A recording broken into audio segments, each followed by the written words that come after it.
Assalamualaikum warahmatullahi wabarakatuh. Selamat pagi dan salam sejahtera bagi kita semua. Shalom, Om Swastiastu, Namo Buddhaya, dan salam kebajikan. Yang terhormat Bapak Deskodi SPD MPD, yang kami hormati Ibu Dewi Pratita SPD MPD. Pada kesempatan kali ini, perkenalkan saya Inawati dengan NIM 060311823224, Fakultas Keguruan dan Ilmu Pendidikan, Program Studi Pendidikan Ekonomi, Universitas Sriwijaya. Adapun tujuan dalam pembuatan video ini ialah untuk memenuhi ujian tengah semester pada mata kuliah pembelajaran ekonomi digital yang akan membahas salah satu materi ekonomi kelas 10, yakni kelangkaan, kebutuhan manusia, dan skala prioritas. Adapun tujuan pembelajaran dari materi ini, yang pertama, peserta didik mampu memahami konsep terjadinya kelangkaan, kebutuhan manusia, dan skala prioritas. Yang kedua, peserta didik mampu mengidentifikasi dan menganalisis faktor-faktor penyebab terjadinya suatu kelangkaan. Yang ketiga, peserta didik mengetahui macam-macam kebutuhan dan mampu membuat suatu pilihan serta dapat membedakan antara kebutuhan dengan keinginan. Dalam ekonomi, kamu pasti tidak asing lagi dengan yang namanya kelangkaan, kebutuhan manusia, dan skala prioritas. Kira-kira seperti apa ya ketiga konsep tersebut? Dan apa hubungannya? Kamu pernah gak sih beli minyak goreng tapi susah banget ditemukan? Rasanya kesel dan bingung kan ya?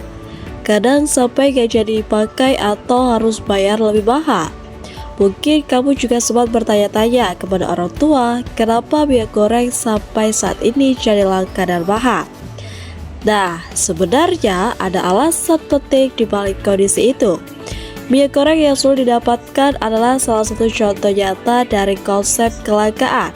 Mahalnya minyak goreng bisa terjadi karena produksinya terbatas atau pasokannya yang sedikit, sehingga tidak cukup buat semua orang. Itulah kenapa harganya menjadi naik 2 kali lipat. Kelangkaan adalah kondisi ketika sumber daya yang tersedia terbatas, sedangkan kebutuhan dan keinginan manusia yang tidak terbatas. Dalam ilmu ekonomi, kelangkaan berarti jumlah alat pemuas kebutuhan lebih sedikit daripada jumlah kebutuhan tersebut. Dengan adanya kelangkaan ini, manusia dituntut untuk membuat pilihan yang bijak dalam mengalokasikan sumber daya yang terbatas, agar kebutuhan masih bisa terpenuhi sebaik mungkin.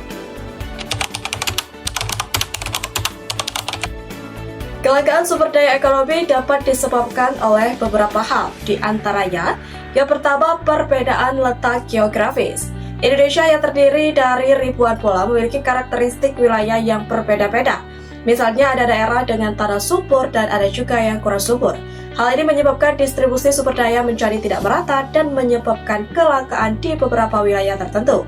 Yang kedua, pertambahan penduduk. Seperti kita ketahui, Indonesia memiliki sumber daya manusia yang padat dan terus bertambah. Namun hal itu tidak sebanding dengan peningkatan sumber daya alamnya yang sangat terbatas. Oleh karena itu terjadinya kesenjangan antara kebutuhan manusia dengan alat pemuasnya. Hal seperti inilah yang disebut dengan kelangkaan. Yang ketiga, kemampuan produksi. Dalam pengelolaan sumber daya alam membutuhkan skill dan kemampuan dalam produksi. Sementara, Indonesia merupakan negara yang mempunyai penduduk terbanyak tetapi masih minim dengan pengetahuan teknologi digital. Yang keempat, pembangunan teknologi. Tidak semua daerah memiliki tingkat perkembangan teknologi yang sama untuk mengelola dan memanfaatkan sumber daya secara efisien. Itu artinya perkembangan teknologi belum menyebar secara merata. Di daerah perkotaan, teknologi berkembang cukup pesat, sedangkan di daerah pedesaan, perkembangan teknologi masih terbilang lambat. Yang kelima, sumber daya bencana alam. Seperti banjir seringkali terjadi merusak bangunan tempat tinggal, usaha, sampai menimbulkan korban jiwa. Kebutuhan manusia adalah segala sesuatu yang diperlukan atau diharapkan manusia agar bisa menjalani hidup dengan baik dan merasa puas, baik secara fisik maupun mental. Kebutuhan ini merupakan keinginan yang harus dipenuhi agar kebutuhan manusia bisa berjalan lancar dan sejahtera. Macam-macam kebutuhan manusia dibedakan menjadi 4. Yang pertama, kebutuhan menurut intensitas atau tingkatannya terbagi menjadi 3, yakni kebutuhan primer, kebutuhan sekunder, dan kebutuhan tersier. Kita bahas yang pertama, yaitu kebutuhan primer. Kebutuhan primer merupakan kebutuhan pokok utama yang harus dipenuhi agar manusia dapat bertahan hidup seperti makanan, minuman, tempat tinggal, dan pakaian. Yang kedua, kebutuhan sekunder. Kebutuhan sekunder adalah kebutuhan yang bersifat penting tapi tidak mendasar sehingga ketika tidak terpenuhi maka manusia masih dapat bertahan hidup. Contoh dari kebutuhan sekunder yakni meja, kursi, handphone, dan koneksi internet. Yang ketiga, kebutuhan tersier. Kebutuhan tersier merupakan kebutuhan yang bersifat mewah dan hiburan seperti barang-barang yang memberikan kenyamanan lebih. Contohnya seperti mobil mewah, kapal pesiar, dan motor sport yang mahal. Yang kedua, kebutuhan menurut sifatnya terbagi menjadi dua macam, yakni kebutuhan jasmani dan kebutuhan rohani. Kita bahas yang pertama. Yang pertama, kebutuhan jasmani. Kebutuhan jasmani ialah jenis kebutuhan yang diperlukan oleh fisik tubuh manusia agar terlihat bugar dan sehat. Contohnya seperti makan, minum, olahraga, dan obat jika sakit. Yang kedua, kebutuhan rohani. Kebutuhan rohani adalah kebutuhan manusia yang berkaitan dengan jiwa atau batin yang berperan penting untuk kesehatan mental dan kepuasan batin seseorang. Yang ketiga, kebutuhan berdasarkan waktu penggunaannya yang terbagi menjadi dua. Yang pertama, kebutuhan sekarang atau kebutuhan saat ini. Kebutuhan sekarang adalah kebutuhan yang sangat penting dan mendesak untuk segera dipenuhi agar kelangsungan hidup atau kondisi manusia tetap terjaga. Contohnya seperti makan saat merasa lapar, minum saat haus, atau pengobatan saat sakit. Yang kedua, kebutuhan yang akan datang atau kebutuhan masa depan.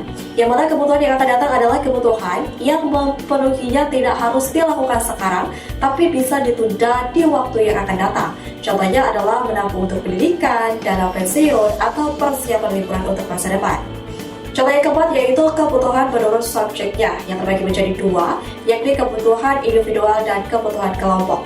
Kita bahas yang pertama, kebutuhan individual ini merupakan kebutuhan yang sifatnya personal dan sangat subjektif, tergantung pada status, aktivitas, dan profesi seseorang. Contohnya, seseorang siswa membutuhkan buku, alat tulis, sedangkan seorang dokter membutuhkan alat kedokteran seperti stetoskop dan baju scrub. Contoh yang kedua yaitu kebutuhan kelompok. Kebutuhan kelompok ini merupakan kebutuhan yang bersifat umum dan diperlukan oleh sebagian masyarakat secara luas, seperti fasilitas umum yang mencakup rumah sakit, jalan raya, keamanan, dan stasiun kereta listrik. Skala prioritas adalah daftar susunan kebutuhan atau tugas yang diurutkan berdasarkan tingkat kepentingan dan urgensi, mulai dari yang paling penting dan mendesak hingga yang kurang penting dan bisa ditunda. Dengan membuat skala prioritas, seseorang dapat menentukan mana yang harus didahulukan untuk diselesaikan atau dipenuhi, agar lebih efisien dan terhindar dari kebingungan dalam mengelola waktu dan sumber daya. Dalam hal ini, seseorang dituntut untuk membuat suatu pilihan atas dasar kebutuhannya dan mampu membedakan yang mana keinginan dan yang mana kebutuhan.